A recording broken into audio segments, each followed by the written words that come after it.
Administrative Hearings Agreement regarding case number 201-708-0626. The motion was made by Trustee Gary Hack, seconded by Deborah Vincone. The motion carried by a 4-0 vote. So I'd like to reestablish a quorum if we could. Sure. Thank Good you evening, I'll have to catch for that. your business. Good evening, Board. Board Member Crystal Sawyer White. Present. Board Member Gary Hack. Here. Board Member Diane Gibson Gray. Is not here this evening. Board Vice President Deborah Vinson. Present. And Board President Walter Rulig. Present. Trustee Hack, if you could have you just come back from Europe, if you could lead us in the pledge. I pledge allegiance to the flag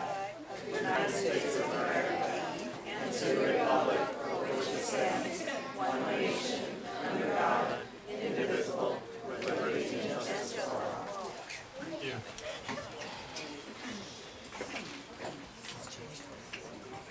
Okay. Approval of board minutes.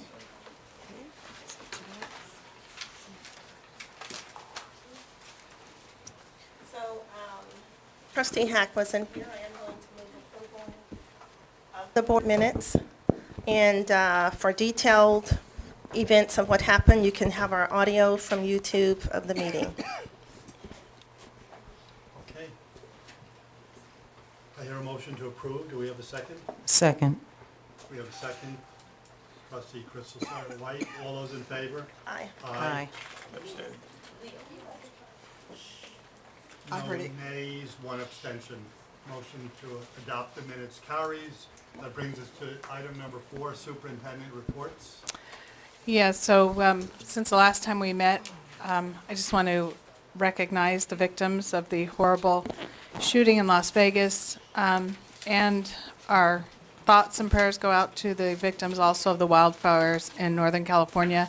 And I'm hoping that we can just observe a moment of silence for both of those events.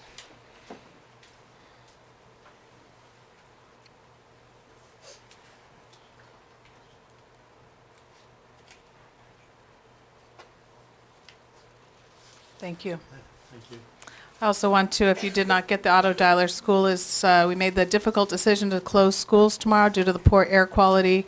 It's especially hard on children, and they still have their developing lungs, so they are being told to stay inside. We didn't want to take any staff or student health. We're also considering, most likely, we'll be canceling all sporting events. They were canceled tonight. We will most likely close them Friday. Well, we're unsure at this point if school will be canceled, but we'll keep our parents notified. If you see me checking my phone just once or twice, there's a lot of moving parts. We made the decision literally 2 hours before the board meeting.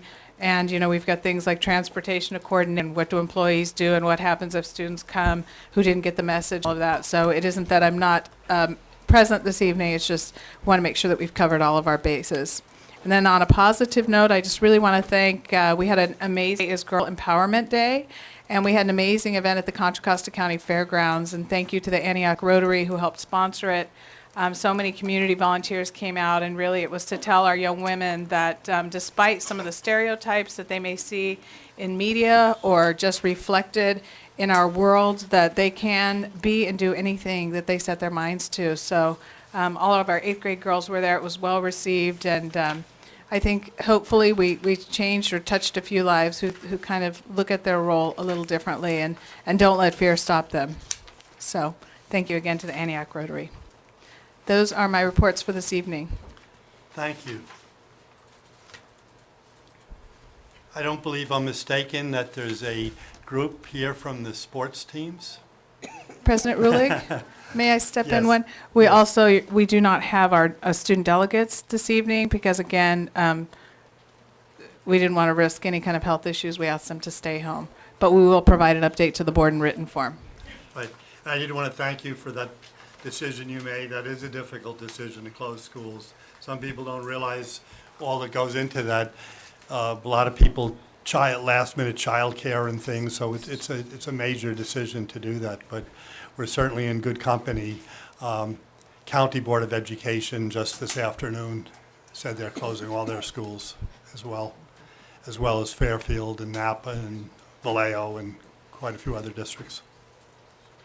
So hopefully we'll get out early tonight. I know a lot of people are somewhat fatigued today because it just seems to be an energy drain, this whole air quality thing. So for those of you who are going to be speaking, we'll never cut anybody off from their right to speak. But if you feel you're going to be somewhat redundant, that you kind of got to echo the previous speaker, you might just want to say ditto, but that's entirely up to you. You're certainly welcome to use your time when we get to public comments, but hopefully we'll all get out reasonably early and still get our business done and voices heard. On that note, I would propose to my fellow trustees, because of the large group that's here, that we move the, yes? Speaking on public comment Yes. is the only, Yes, I was going to do public comment, but after public comments, I was going to suggest that we move the sports issue number 11, we move that up after public comments. we I don't believe we have have any any speaker we cards. don't That is have on speaker concession cards. stands. Pardon? I think all the speaker cards, if I'm not mistaken, are all on items that are not on the agenda. they're all- yes, the speaker cards you have are for public comment, except for the last batch from Julia, which didn't have time to go through because they were submitted late.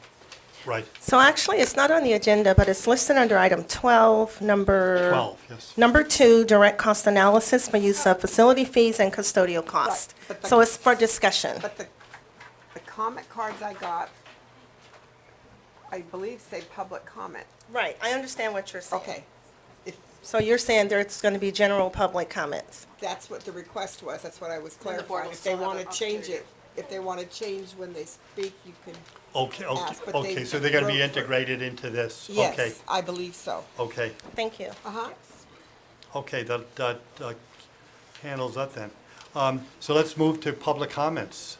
Okay. First public speaker is Marcus Brooks Jr., followed by Sharon Scott.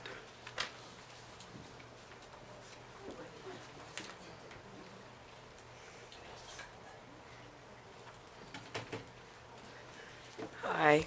Hi. So I don't like, okay, so this is a really good program because it gives us extracurricular activity. And if the prices are going up, then most of us wouldn't be able to do the extracurricular activity that we need, you know, because most of us don't like to stay in the house a lot and we like to get out there. And we might not be able to do that if the money keeps going up. Thank you for sharing. Sharon Scott, followed by Crystal Law Brooks. Good evening. I wanted to stand here and just make a statement. As elected officials, I understand it's your responsibility to ensure our community is, sorry, I'm very nervous, is to serve our community. And our community includes our children, and many of them are here. And with budget cuts to our school programs, activities outside of school help shape future leaders, which I think is all of our goals. So I wanted to speak to the rising costs for the facility use that we have as an organization. It's unfair to parents to absorb that cost because it does come down, especially as we're continuing to support the schools with the supplies that are asked of at the beginning of the year, mid-year, from toilet paper to tissue, to also see that we have to, that there's a violation or lack of understanding of the ed code. I think that's something that the board would serve me as a parent in this community to explain why there seems to be such a difference in what an acceptable cost for the facilities would be. So I respectfully request that the board consider the inquiries of exorbitant costs that have been made since August, and I understand that there hasn't been a finalization on, what those costs may be and how that's going to transfer to us as parents. Thank you. Thank you.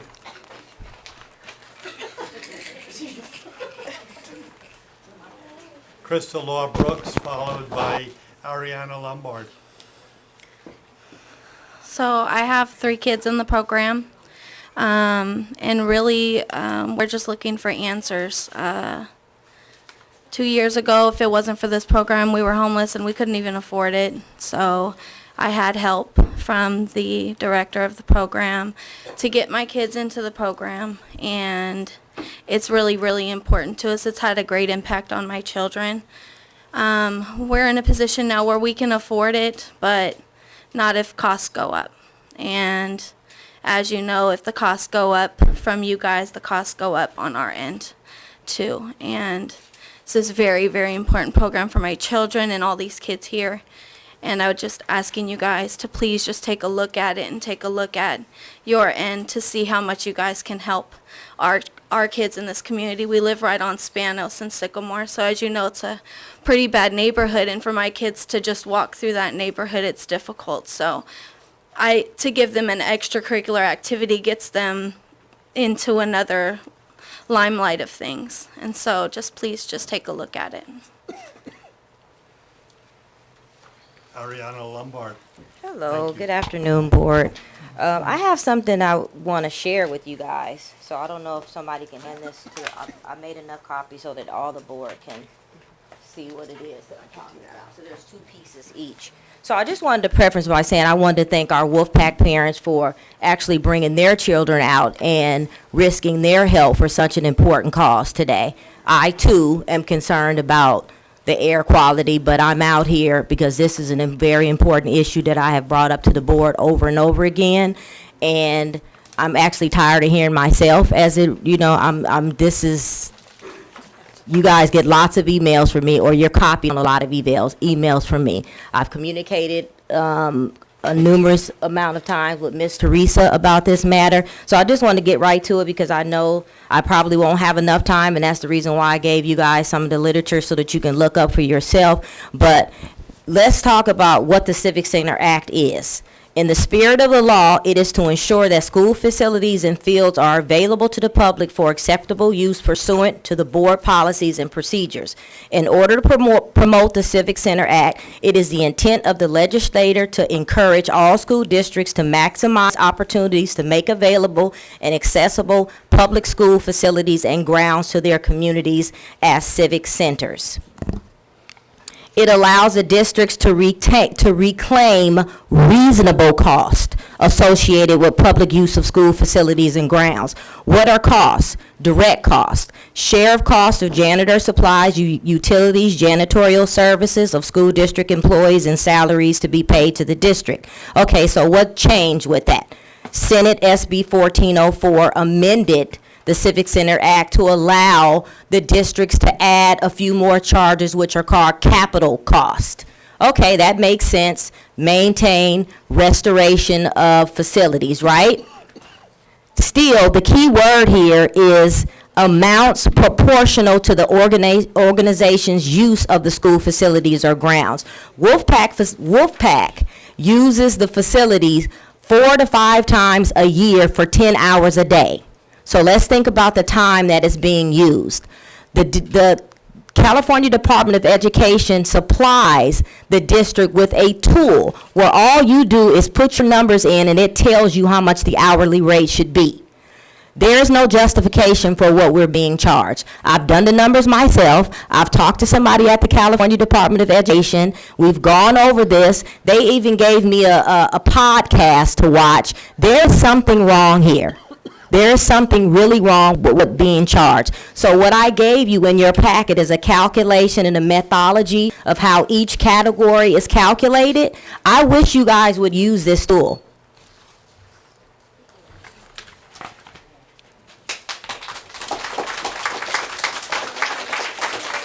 Thank you.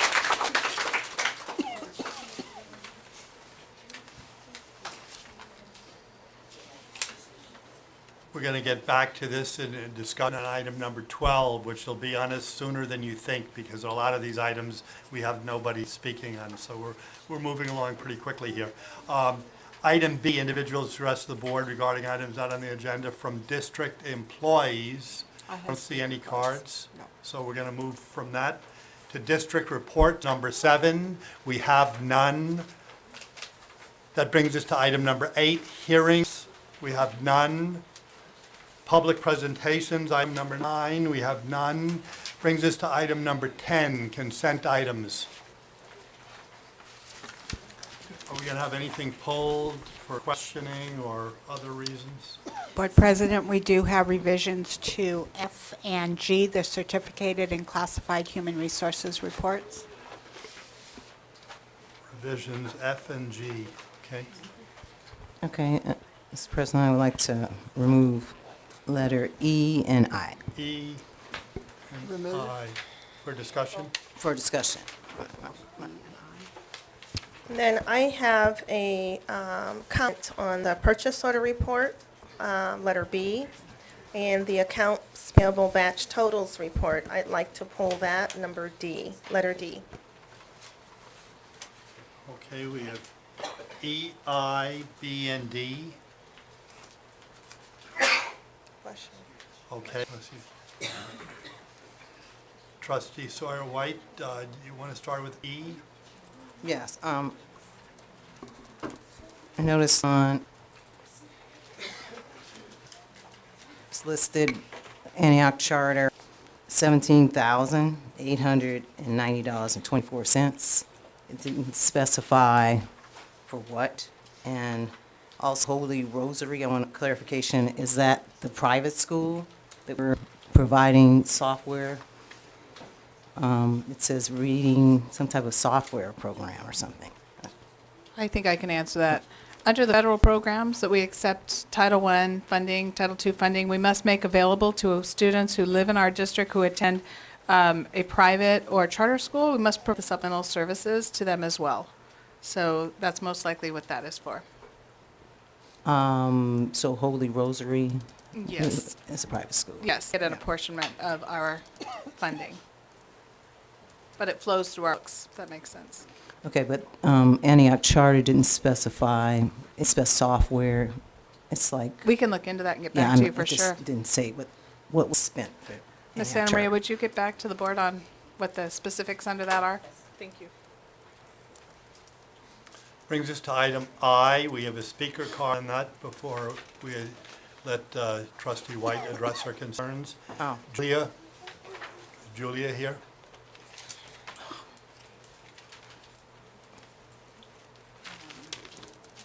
Good evening, members of the board. Good evening, Superintendent and members of the community. My name is Julia Megokwe. As mother of 2 children attending Antioch Unified School District, I want to request you to plan for a free public education that offers its a realistic, practical, prepared, preventative, functional, social, humane, peaceful, simple, fun, tolerant, understanding, dynamic type of education, heavily rooted on developing individually the life of every child student, as well as prepare each child to become the professional our society needs, like engineers, environmental engineers, and teachers. I don't do this because this field is already saturated and the number of Silicon Valley job openings are very few and very selective of its applicants. Many private retail jobs because the pay doesn't allow no one to live humanly. Please remember that the community and society has contributed to taxes, the total funding for the care and education of each child, widow, veteran, and senior, because everyone is valuable and needed for the survival of our society. Please do everything you can to ensure that every child stays in a school and properly developed education. Thank you very much.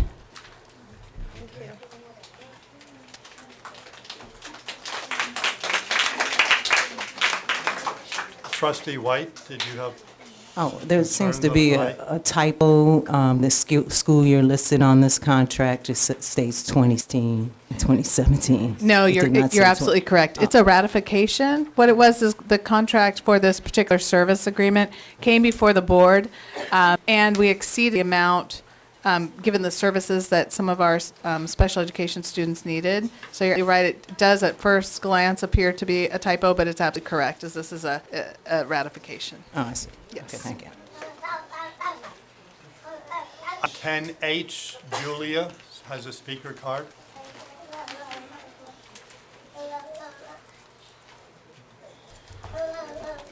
Thank you for giving me the opportunity to speak. The position of a psychologist is a very important position and very needed to all the students at all times. Just as everything is tested with our children, must follow rules and policies because teachers are held accountable for each come in the education of each child, as psychologists must be held to the same standards, demands, as all and community expectations. Therefore, the job position of psychologists must be a public district employee position.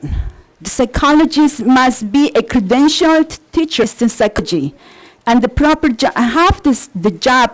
the proper job experience. The psychologist must be a psychology teacher and must teach in each class every child student from pre-K to 12th grade, because the development of each child is not academics. It is also psychosocial. It involves psychology. It involves the child being able to understand their behavior and be more conscious about the behavior and what it will, how that this will interact with society, its peers, and school personnel. Thank you very much. Thank you. Trustee Vinsone, item number B, I believe you did. Yes, I do want to make a comment on it, but I also just want to make a comment on contracts. So if we are adding addendums to the contracts, then we also have to make sure if the contract is still going to be in place for 2017, it should be 2017, 2018, if it's going into the school year. So I think we have to be careful that the contracts reflect the correct date, as indicated by Trustee Sawyer-White. I see some inconsistencies, so I'd like the staff to go through the contracts and make sure that they have the correct dates on them, and if not, bring them back to the board for the next meeting. Thank you. So on the purchase order report, I noticed that the report does list expenses such as the music instruments. It's an LCAP S&C school site allocation, and so an S&C stands for supplemental and concentration. So, but on the accounts payable batch totals, I pulled that also. It lists all of the funds, but it does not list the supplemental and concentration fund. The balance, the total is still $6 million. The balance of the accounts payable batch totals does match the purchase order totals, but it does not list the fund for the supplemental and concentration unless I'm missing it. Yes, all and concentration grant is part of the general fund. It's on the general fund. So I'd like for, and I think we've had this request before, I'd like for it to be listed. We see how much money actually spending the supplemental and concentration fund so that we can see how much the board is spending from that fund and what is actually left. I mean, I understand you're listing it this way, but there's no way for us to tell. Are we able to query, I know supplemental and concentration is technically general fund. Is there a way to query it by object code or? Yeah, there'll be when you like do the kind of like a report? subset, because Okay. the accounts payable report is actually by fund. So, upon general directives, we fund. can do like subset, subcategories. Is that going to cause a lot of extra staff work, or is it's doable? We're not going to be doable. creating, okay, good. You Yeah, I know, don't think this it's a problem. confuses people when they're looking at our budget. It's all coming out of the general fund. People make complaints that we're misusing the supplemental and concentration funds. If we have better transparency with how we're listing it, it works better with the budget. I agree, Thanks. thank you. Okay, good point. That was item B, I believe. And then I You, also covered, Item D. I covered them both. Thank you. Okay. That brings us to other speaker cards. 10J, Julia.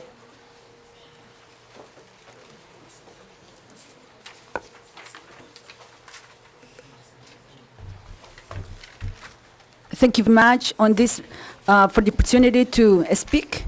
On this matter, I suggest that each student living in Antioch is ensured a smooth transition of a free tuition made mandatory pre-K to 12th grade transitioning to colleges or universities.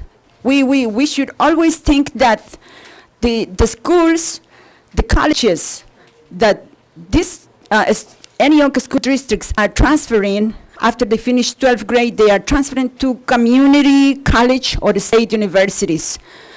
Not pretty much, not many families can afford private education. So we must follow the example of City College of San Francisco, where they have free tuition college education. Everybody, if you're a homeless, you can change your reality in situation by simply going to college, getting a degree that may give you a nurse or teacher degree, and then homeless, you can have a position like a nurse and make a decent, successful lifestyle. But if we're going to try to expect that the children that are finishing public education, they're going to transition to private universities, that is not going to be possible. Only people can enter those kind of universities where the tuition is pretty much $100,000 a year. And in these days, on this economy, we do not, most families, most parents don't have that, that amount of money to ensure that their kids will go to private university. So somehow, we must get in contact and communicate with Los Medanos College, City College of San Francisco, or even create all Antioch public city colleges for our students. In that manner, we will ensure that society survives and does well for each of every member in society in general. Thank you very much.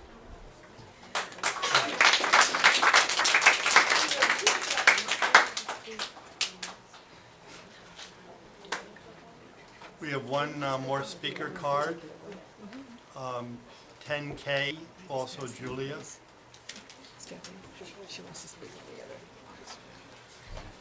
Thank you very much for your attention, members of the board and member of the community.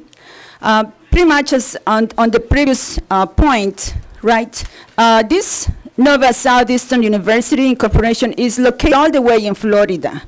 We should try to find a transition from pre-K through high school to higher education through local existing schools like Los Medanos College, City College, and state universities. I believe pretty much all the residents and everybody who lives in city of Antioch, we work very hard. I have 3 jobs. I work a huge amount of hours. The pay is very little. Some of them pay good. But then we all of us, we work very hard.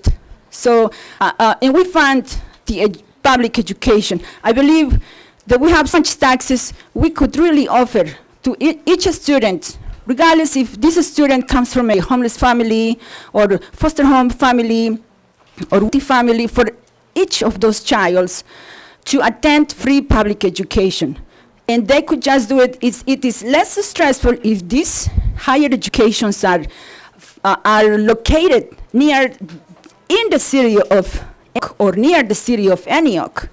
But if we're going to try to get contact with universities that are private, far away, like Florida, Miami, then we're not making a smooth transition. We need to try to find the solution locally. Let's try to reach a hand and work in team with the existing local city colleges and universities. Thank you very much. Thank you.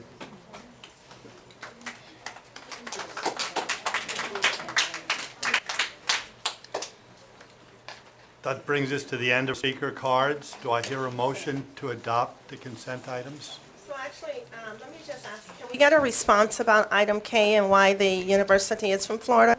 Just curious. So on both of these, it's not our students attending. These are placements for students. The first one is teachers, the second one is speech language. And they're placing their students in our schools as they get their, go through their curriculum and get their credentials, so therefore they're more likely to attend our schools. The teacher that is on, or the speech language pathologist that is on NOVA actually lives here and I believe is doing it through an online program as well as some classes here in California. So it is a California credential. It is taking place here, and she's doing work in our school district. Speech language pathologists are a hard-to-fill area, and so if we can get them working in our schools while they go to school, they're more likely to sign with us when they have received their credential. Okay, thank you for that information.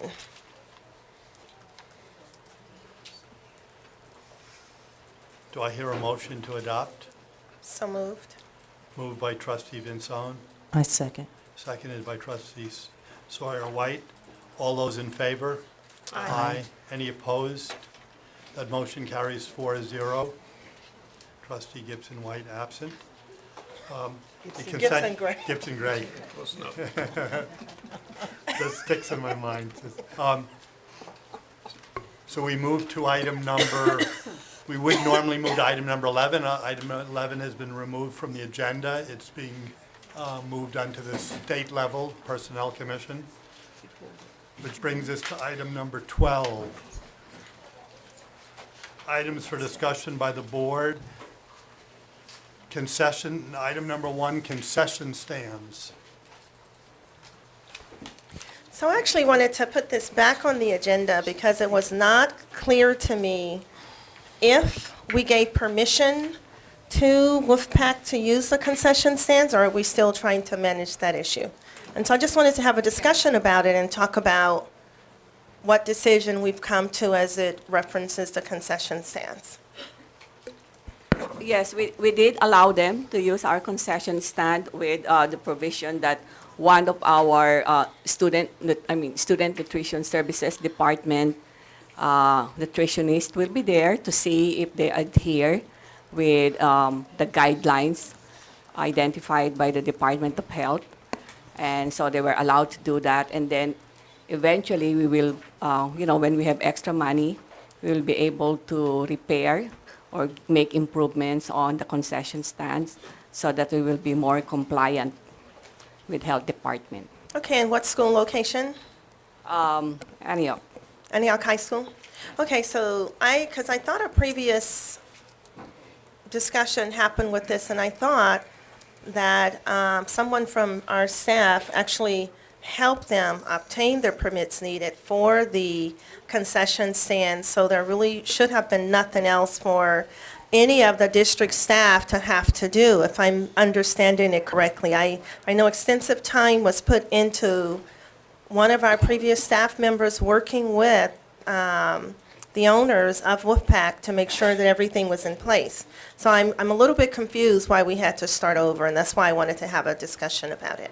And Ms. Santa Maria, I know you're new, and I know you may not know everything because you're coming in after the fact, but I also want to make sure that when decisions like this are made, that we're not starting over to make the same decisions again. So.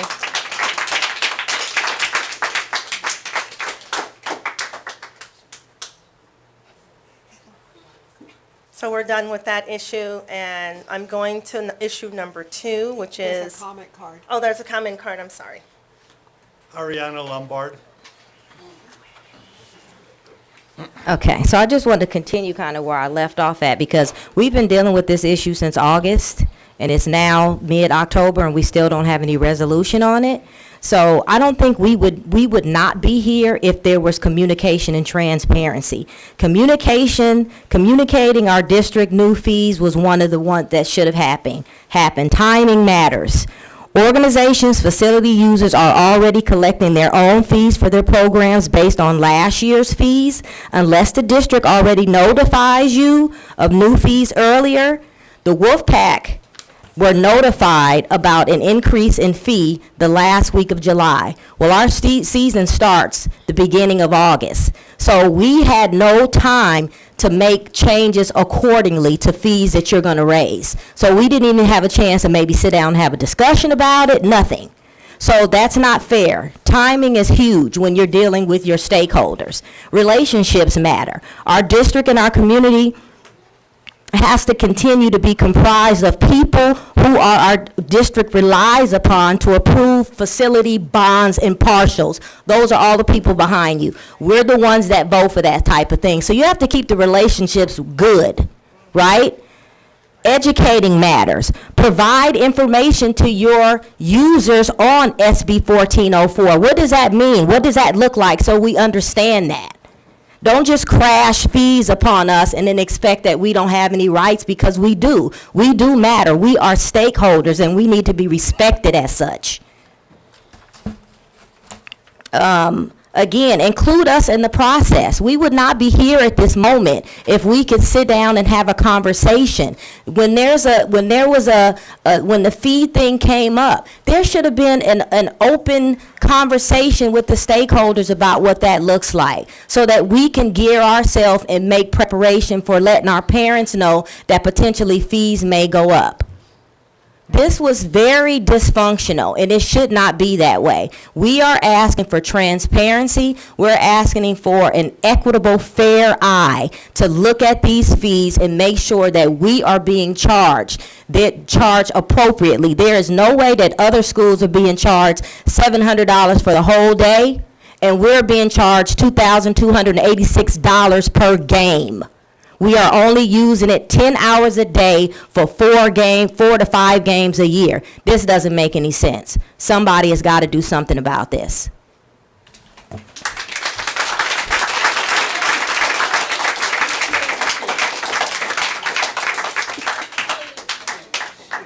Trustee Vinson?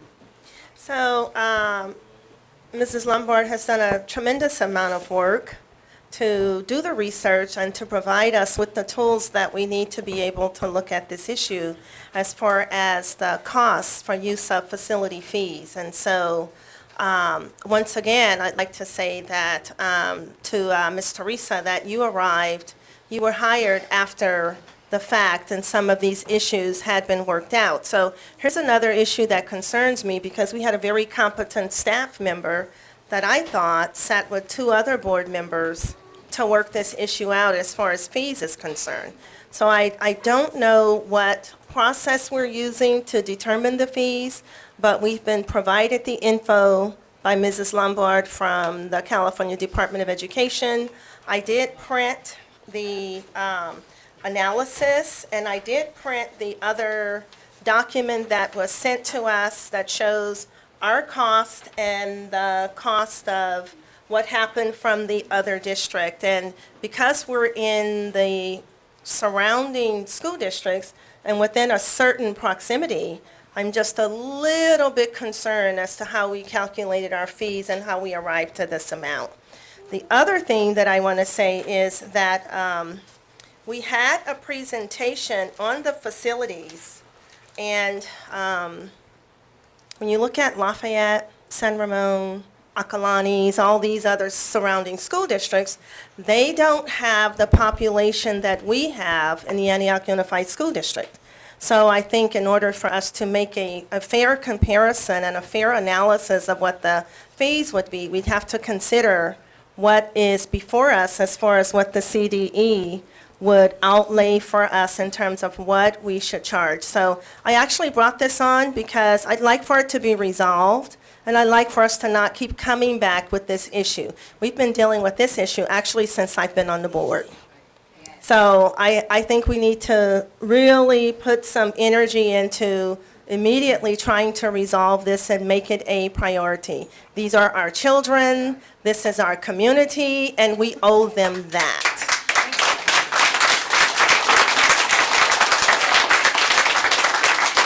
President Ruleg, if I may, absolutely agree. We're committed to looking at these fees. I've asked Ms. Santamaria, we want a complete breakdown. We don't have all the information of how it was calculated, but definitely we want to make sure that our facilities are as accessible as possible. And if we are overcharging, then we're not in this for a profit. We are in this to abide by the education code. So we're very open.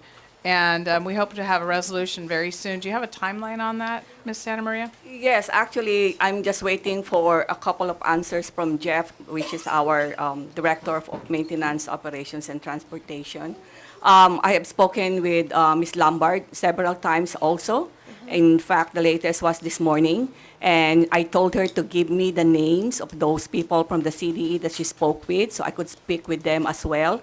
And then I told her that I had a couple of questions for Jeff, who was out last week. That's why I wasn't able to finish the calculation, because my question was, I wanted to make sure that we are really charging them, fairly, and that we are not overcharging them. I also spent some time calling other districts to see how they do theirs.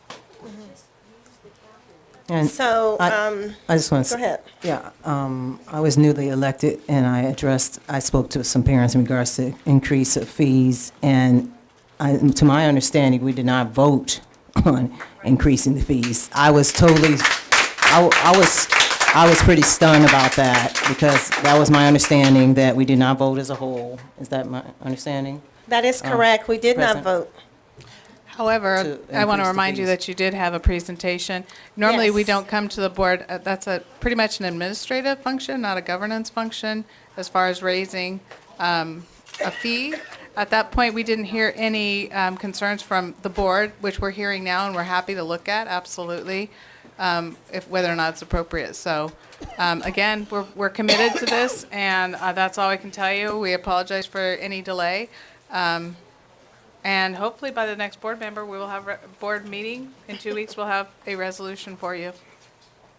If someone wanted to speak, could you get a speaker card, please? So I just want to say that when we were presented with the facility use comparison chart, as well as the PowerPoint presentation, I believe we gave a direction for staff to come back with calculated cost of what it would be based on the information presented here. And that is the one piece that was missing. I do recall asking for that information. So we were just waiting for it to be calculated and for it to come back. But I do have all of the paperwork Yeah. as it relates to everything we received. And that's what I was reviewing, and that's what I'm almost, I'm almost done. I just had a couple of clarification questions for Jeff, which I have discussed with him Monday. Well, sometimes we get praised and sometimes we get criticized. This is one of these times I would have to say we deserve some criticism.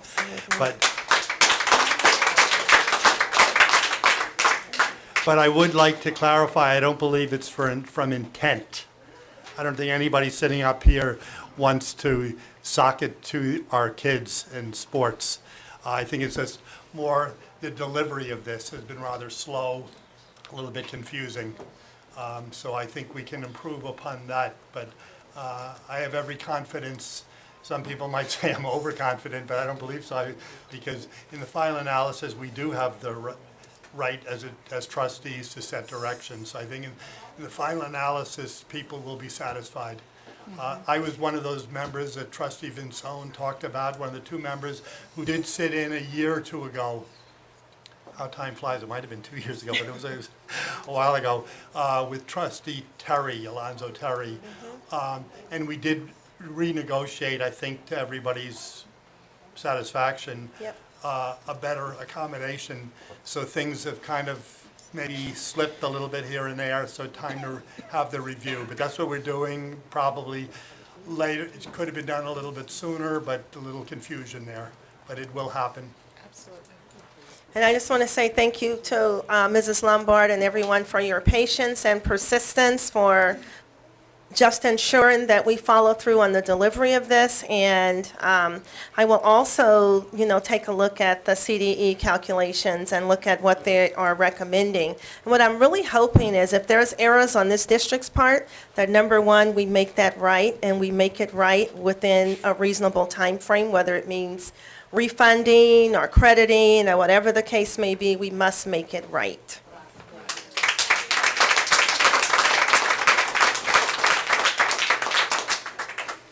And so the timeline you said, Mrs. Zanello, is? Well, hopefully, and Mrs. Santa Maria, you can certainly jump in, but hopefully by the next board meeting or before, we'll have some resolution to this item.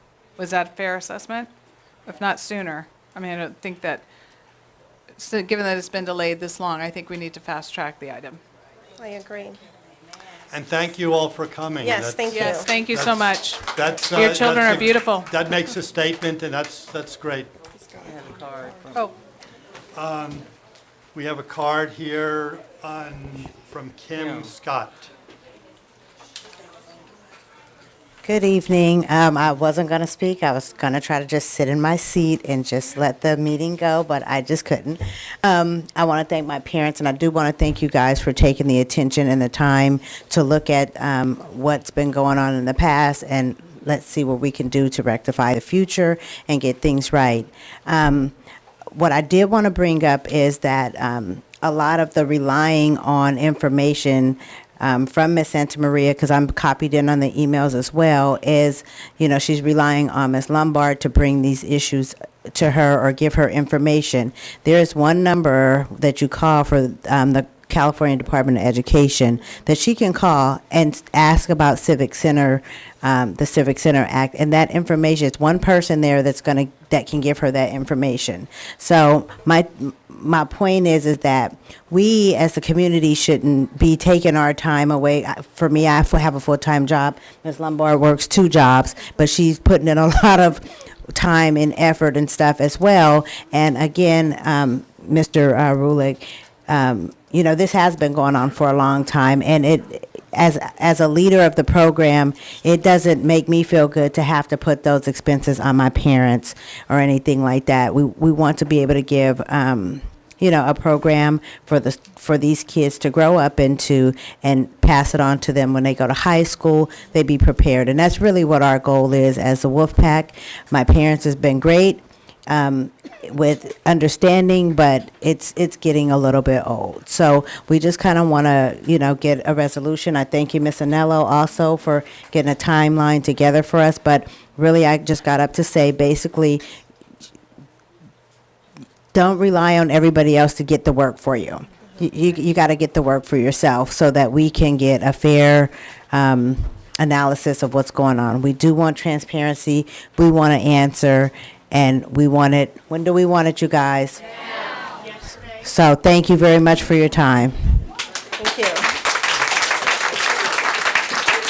May I just say also, I wanted to personally thank you, Ms. Scott, for your just service to this community. I know it's been a number of years, and everything that you do for these families. I know you go above and beyond, sometimes picking up kids, dropping them off at their home, making sure that they have whatever they need. And it's people like you that I think really are what bring a community together. So thank you. Absolutely, thank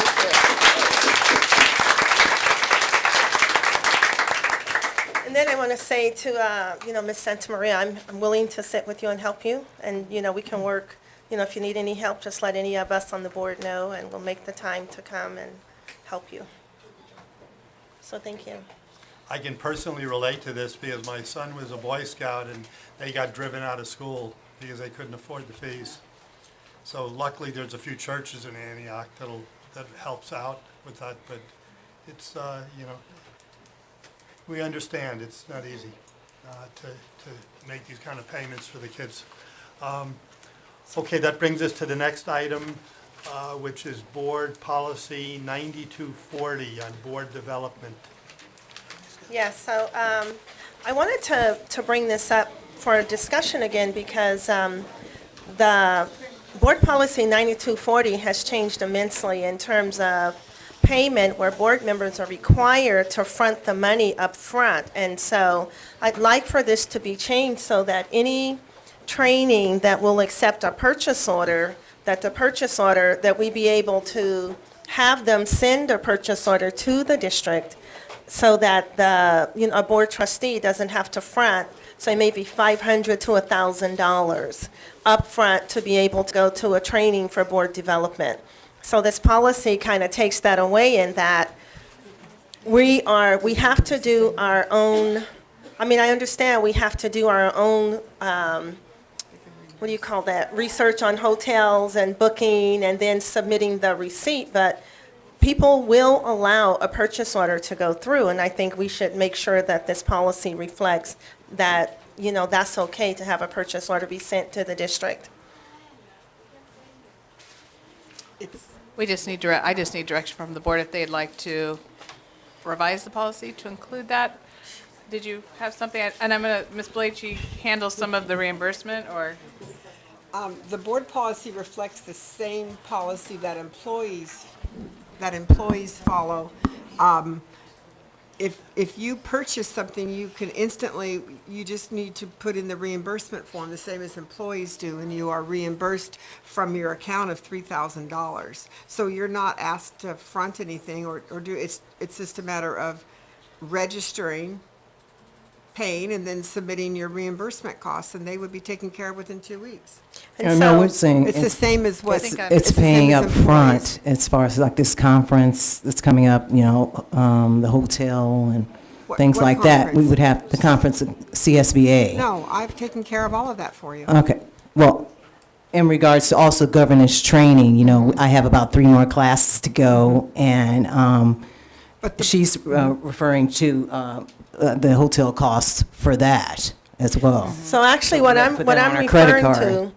to, okay, so Right. let me just correct. What I'm referring to is there was a MIG course that I was going to attend, but they registered me, but they wanted the money right away up front. And so she was willing to submit a purchase order, but I was reminded that board policy 9240 says that board members have to pay that up front and then submit for reimbursement. I know in other districts, purchase orders are allowed for board development, and anything that is not a part of a CSBA training or governance, I understand, board members would have to pay, we have to pay up front and then submit, and then we pay for other costs. But anytime there is a training as far as board development where an organization will accept a purchase order, we need to be able to accommodate that. Right, I guess my only concern is board members, I don't believe are able to submit purchase orders, so I don't know So how you're you would accomplish misunderstanding me. that. So what Okay. I'm saying is, let's say, for example, I want to go to Timbuktu for training on homeless students. Let's say, for example, they're willing to send a purchase order to the district and have the payment come within 30 days. I think we should be willing to accommodate Okay, that. I think you're getting that up backwards, because the district has to submit a purchase order for I think payment. what I'm But they understanding will is an submit a invoice. bill. Yes, or an invoice, and purchase then we put a bill. purchase Okay, you're right, order. I'm getting purchase order wrong. that's what I So was it would be trying an to make sure. invoice. Yes. And so, yeah, we Right. should be willing to accept invoices, and we should somehow put that in there, that if an invoice is directly sent to the district, that would be payable, and any other expenses that a board member comes out of their pocket for, they'd have to fill out the expense sheet for. But that was the big discussion, if the board wants to come back to it. Only reason I know this is because it affects my work. Stephanie had pointed out that you don't have staff to do all these other trainings, and so the board decided that they would take care of their trainings, except for the CSBA, which I do take care of.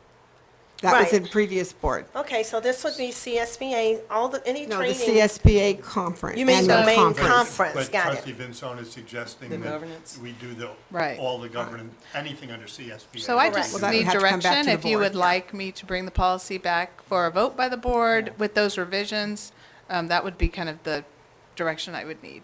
I think that would be the easiest thing to be able to move forward, because most school districts have their governance training from CSBA, and all school districts have it done that way, where, school board trustees aren't fronting the money, they're receiving invoices, specifically CSBA. So I think anything else that we're going to, that's outside of what our membership would be, I understand that.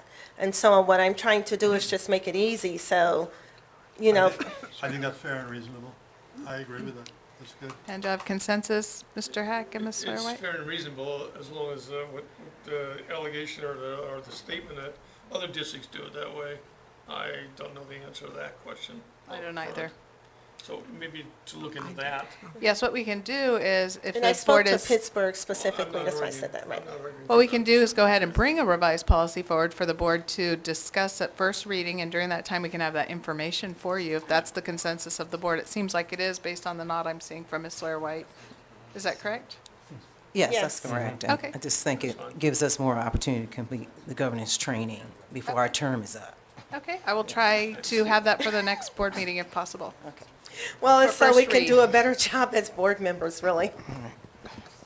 So thank you. Item number 4, Board Policy 9250, remuneration reimbursement. Yeah. and other benefits. Yes, thank you, President Rublick. We had 3 board meetings in August, and this new this policy was adopted based on the California School Board Association stating that it's a $400 flat monthly reimbursement, but I researched our old policies, 9352, and I think I would like to come to terms with maybe an agreement of the board to make an exception for this 3rd meeting. It was 3 hours due to the incident of hiring a lawyer and the incident with regards to Trustee Vincent. So in the Roman numeral, I think it's 4, it says an exception that the board may make a resolution duly adopt and include its minutes and up verification by the superintendent office, provide the members be paid for a board meeting to make an exception on that 3-hour meeting that we attended. I noticed I called payroll and we were not paid for that particular meeting. What I can do, and I apologize, I haven't done all my research on this, not an expert for sure. If it's the consensus of the board, I can do some research and give you kind of what the education code, because I believe that there was recent, and I could be wrong, but there was a recent court case about this, and I'd like to do a little bit more research, and that might be what CSBA policy reflects. And also, I believe from the little bit of research I've done on this, there's a set amount by the size of your district, and then also an increase that is incremental that cannot exceed 5%. So if it would be the will of the board consensus, maybe I could provide information at this point, and then if you wanted to have it, discuss it with that information at next meeting, that would.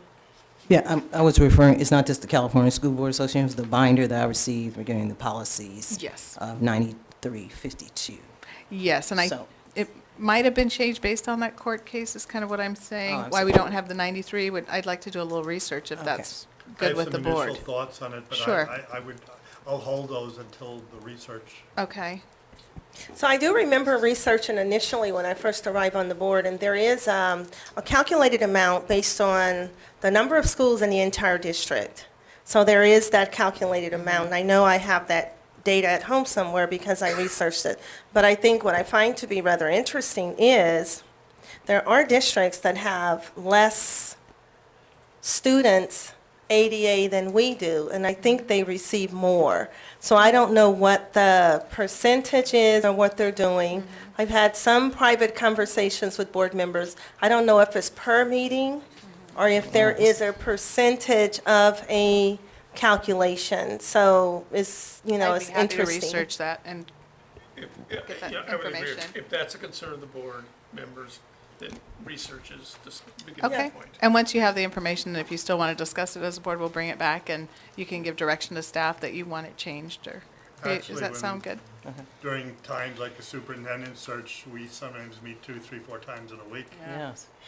So it's just, Okay, but thank you. Okay, thank you.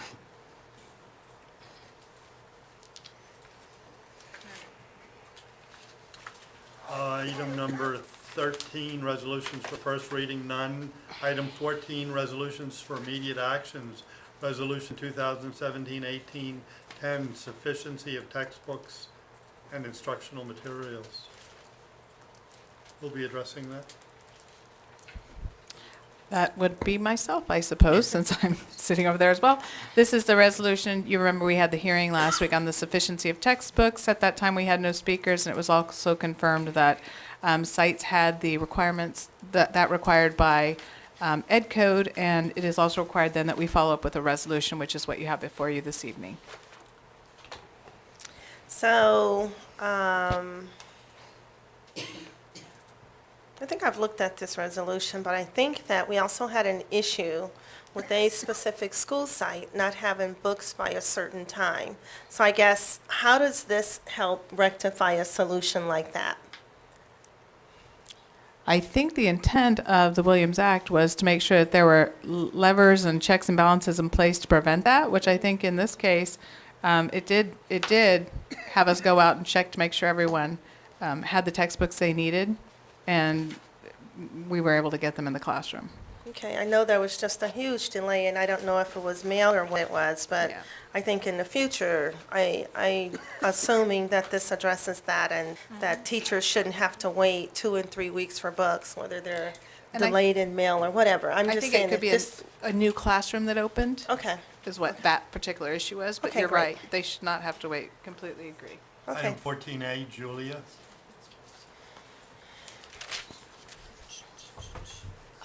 Members of the board and superintendent, thank you very much for paying attention to what I have to say next. I grew up attending schools that never offered textbooks. The students relied on the teacher's own dictation of the material. And looking at the huge textbooks given to students these days, I am thankful I did not experience the depressive stress current students experience today. This whole situation boils down to one point. Let the credentialed, experienced teacher to create his own simple, fun, dynamic class programs and tests. Please do not cut short nor limit a teacher to follow someone else to create a program or tests for his students. Or let's put it on the following example given. I imagine that most of you have children. You know that you are responsible for the education and good upbringing of your children. You know that you know what your children can and cannot do. And now you know that you would not allow a business like Walmart or a robot or someone else living overseas to create the developing program for your children. Because that right is yours. So let's fairly let a credentialed teacher exercise this right to simple paper pencil tests, lessons, and healthy proper education. Finally, when we let a teacher create their own class programs and tests, you will see that you guys will save a whole bunch of public tax funds. If I were a teacher, I would have no problem creating my own class program and tests. I am not a teacher, but I know that those teachers know all the textbooks, every page and every word. They know what the students in his or her classroom know. They know what they can do in that. So let's let that teacher educate the class program. That teacher has the right. Let's not limit that teacher. Thank you very much. I just like to say, my son's in the district, and maybe we should consider issuing a password for McGraw Publishing. It seems to be an issue if he wanted to go further, and you don't need to take the textbook home, so I think that's what she's addressing, to bring heavy textbooks home for elementary school students. Right now, he's not bringing any books home, but it's an issue. I asked the teacher like 2 years ago for the password for McGraw Publishing, and that was a struggle. So that way he can move further along, and he could, even do it over the summer instead of Lexia or what have you. Right. So we don't always have to have textbooks come home. You can have access to McGraw Publishing. I don't know if anybody's familiar with that? Yes. Yeah. Yes, and I believe our teachers and staff, parents do have access. It seems like it's a communication issue on our part to make Okay. sure that they are aware of that. Is that correct, Mr. Cannon? Yes. Yes, so we need to obviously do a better job of communicating that they do. Oh, good, we have it, good. Yes. If we're still talking about 14A, which we were talking about PIP, 45 years ago, I was a PIP, intern program, did not have a credential. So, yeah, it does work sometimes. It's a good idea for kids who don't have that. So, yeah, let's make sure then, in terms of 14A, that we get on top of that with the password. I think that's a great idea. Thank you, Ms. Nello, so we make sure we fix that communication issue. Don't have to carry She wanted to books. say something. Okay, sure. Short. Pardon me, just a clearance. I wasn't referring at all to getting the password from McGraw. Simply that the teacher can create the class program in simple paper, right? The students will just bring a notebook and they start writing. Because if you've noticed, after 1 hour of computer exposure, the eyes starts twitching. And the younger the person is, they can easily develop brain cancers because of the tremendous nuclear element component of computers, laptops, and the light emanating from cell phones or textbooks and from laptops or tablets. So I'm not saying about nothing with McGraw or password because the content is just so huge. It is depressing. It must be boiled down to something more simple, more fun. Just something, if they need to master the fact of division, don't have them do 1,000 exercises of division for them to, say, learn, or, that the child has learned. Or like you wouldn't give this same meeting like 20 times a day. It will be very stressful. It's the same for the students. Thank you very much. I understand. Okay, this is an action item. Do I hear a motion? So moved. Motion Second. seconded by Crystal Sawyer-White. All those in favor? Aye. Aye. Any opposed? Motion carries. Brings us to item 14B, Resolution 2017-1812, authorizing provisional internship permit. This is the item asking for resolution to include our provisional internship permits. There is a revision in front of the board this evening. There are 2 additional names on there. As I told the board when we brought the contract for some of our temporary agency teachers, we were continuing to recruit, and we do have 2 new special education teachers that will be coming on. So I would ask the board to approve this resolution this evening. I just have a question. In the district I work for, we have similar positions. Is this like a co-teach position or just special Our- education in special day In, classes or? Yeah, the top class is a class at Turner that we added the first week of school, so that is a self-contained class. Oh, I see. The second class is at another one of our elementaries, and it is also a self-contained class. Okay, thank you. Do I hear a motion?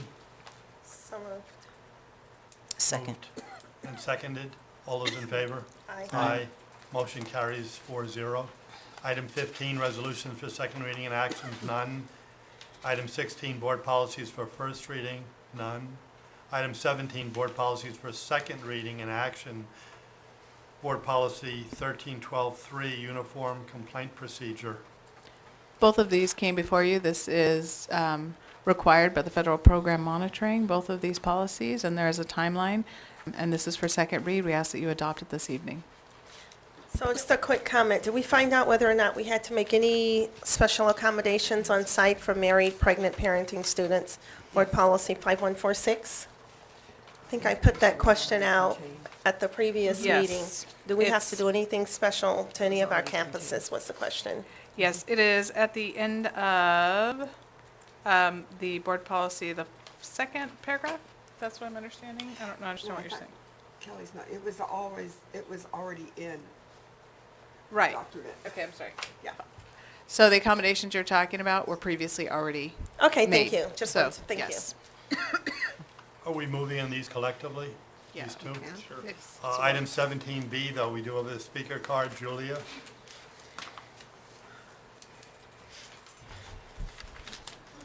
Thank you for the opportunity given to me to speak to you. It is a matter of social human empathy to help those who can't help themselves and reach to the school system for help.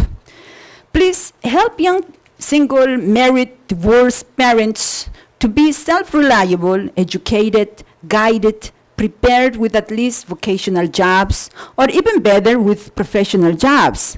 In this manner, we're only helping society as well in ensuring a healthy and better future and survival.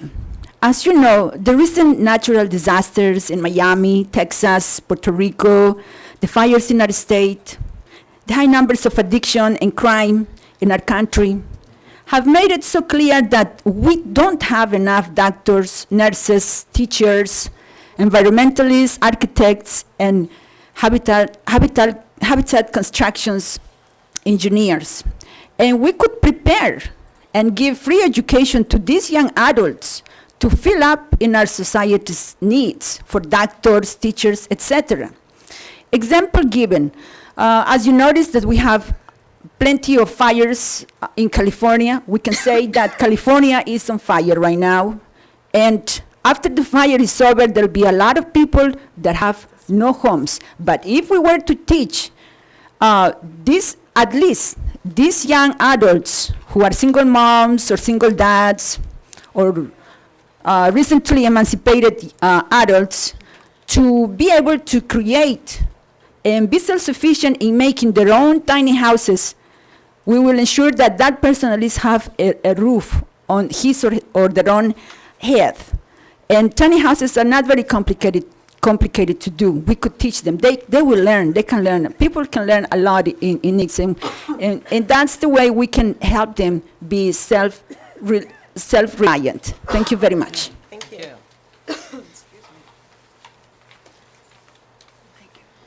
Item 17, A and B, do I hear a motion? So moved. Moved, Second. seconded, all those in favor? Aye. Aye. Motion carries unanimously. Item 18, information, anticipation of future action. Nothing. 19, information items for general information, none. Item 20, future agenda items from board members. So I think we kind of gave some input tonight about a couple of the board policies, 9240, 9250. And I also am still waiting for a time so that we can all come together as a board and talk about strategic planning. So I know the holidays are coming, and at this point, I don't know what that's going to look like. So I still want us to consider, once again, not a retreat, although I know some districts do what is called a retreat once a year. I heard some do it once a year, but I just think we need to come together and look at declining enrollment, look at how we're going to work on. I'll get some dates and send out a doodle poll. Is Okay. everyone comfortable with a doodle poll? Yeah, that This is sounds really good to me. simple. I'm familiar Okay. with it, but I That way don't you can know. see what your availability is. Okay, that sounds good. So, Excuse me, so you're saying reference to a study session? yes, Yes. what I'm requesting is, yes, more than 3 hours. Yes, because the Contra Costa County of Education, they're actually going to have one in November. So Okay. I'm in agreement with that. I know Pittsburgh just had one, but, anyway, we have to manage our own, we have to figure out what's going to work for us. And anyway, Right, and some of the future items I would still like to address is the California School Dashboard, maybe putting that on our home district page, and other districts are doing that. And recently, Governor Brown, there was a news release that we have the highest number of homeless kids that's ever been in California. I think we're up to almost 1 million. And they're living in their cars, homes, so I still would like the data on that. The article also stated that they're actually living with other families in their homes, they're in their cars, and I was privileged to be a owner of a tutoring business for almost 14 years, and we actually had to tutor kids in Brentwood in hotels. So I'm very aware that we have quite a few should be in the district and they need assistance. So it's getting worse. And we definitely can provide the data on our homeless to you on a Friday board. And as far as the dashboard, I believe it just went public last week, and I think you got an update on your Friday board, but yeah, definitely we want to be as transparent as possible and look at providing a link. So I'll work with staff on that. Okay, thanks. Well, I mean, it didn't have to be just recent, just Yeah. in the last year or two Okay, or so. sure. Yeah, right. I'm just concerned. I got an email today, there's some emails back and forth about how we should best address the concession stands and the fee structure, whether that should be a Friday board letter or a line agenda item, but hopefully we can make a full-blown agenda item out of it so we can have a lot of discussion on how we came to whatever policy we're gonna vote on, what was factored into it, the whole history of the conversations that might ensue over the next couple of weeks or whatever. Thank you. I think that's a good idea. I support.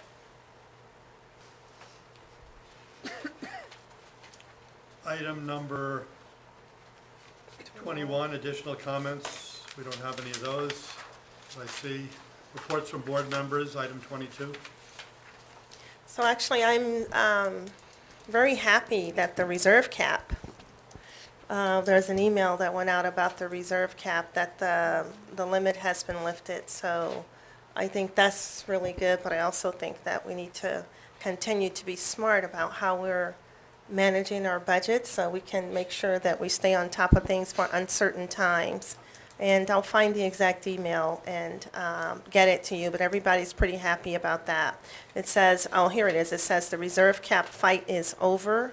Governor Brown signed Senate Bill 751, a legislation solution to the school district reserve cap. And so I'll send this, if you don't have it, I'll send it to you. So I'm excited about that. The other thing is, on October 19th, the Contra Costa County School Boards Association is having a mental health symposium where they're going to have a panel of people, experts come in. I think there's dinner, and you all should have received an invitation to attend. So I think that should be quite fascinating. And Excuse me, Ms. Vincent, I know that you are on that committee group. We received a save the date and hold, but we haven't been given any other information of where it's held or more detail on time. So Linda, could you get it back? Linda Mayo, board trustee at another district, I'll make sure, I'll send that out. Just- And then if you want to, yes, I'll I send would it to you, appreciate that, Nancy, then and I then you can could share. share it with other trustees. So I'll make sure you get that. Thank you.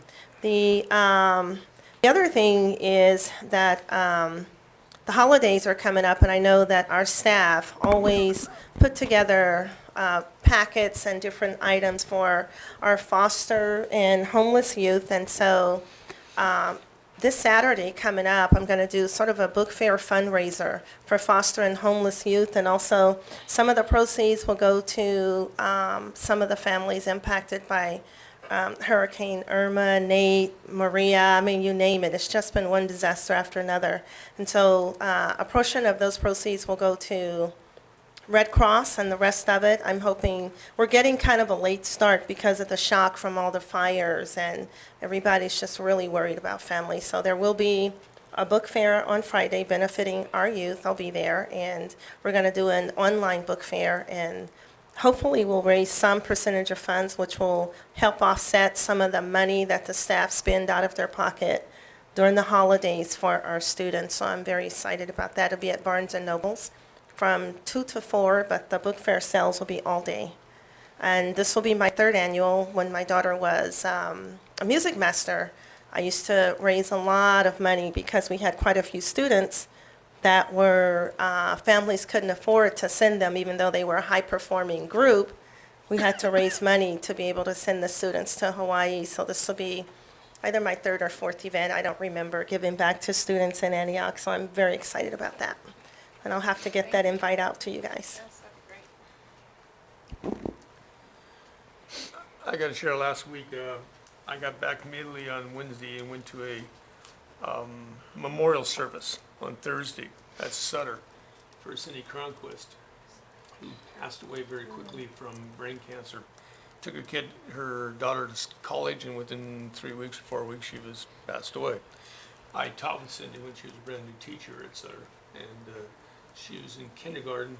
She was my buddy teacher for 20 years, and she always used to, I lived on Longview, a couple blocks away from school. I had a great commute, walked 13 houses forever. But she used to walk her kindergarten class past my house all the time, and she'd always stop, and when the kids would come up and knock on the door, if I was there, I'd come out and they would do a song or something like that. Cindy was a neat person, and they did a great job in the memorial. It was wonderful. If you missed it, you missed a great one. Yeah. And so I just want to welcome back Mr. Murphy, and just to say that, I'm very sorry about the loss of your wife, but just know that she was a dynamic teacher. She taught my daughter, and my daughter did very well in all of her advanced tests for English, and so welcome back. Happy to have you back. Deborah and I both attended the Belshaw Book Fair. Deborah was talking about book fairs. They are fun. I'd forgotten how much fun they were. When the kids come in and they have $5 or $10 or whatever their parents have given them, and they have that to spend, and they're just looking at which book. And it was decorated really wonderfully. They did like a ranch, cowboy boots and hats, and it looked like OK Corral or something. It was really a great environment. A lot of fun. Yeah, Okay. that's really sweet. Next meeting is October the 25th, and then followed by November the 15th. Do I hear a motion to adjourn? So moved. Second. Moved and seconded. All those in favor? Aye. Aye.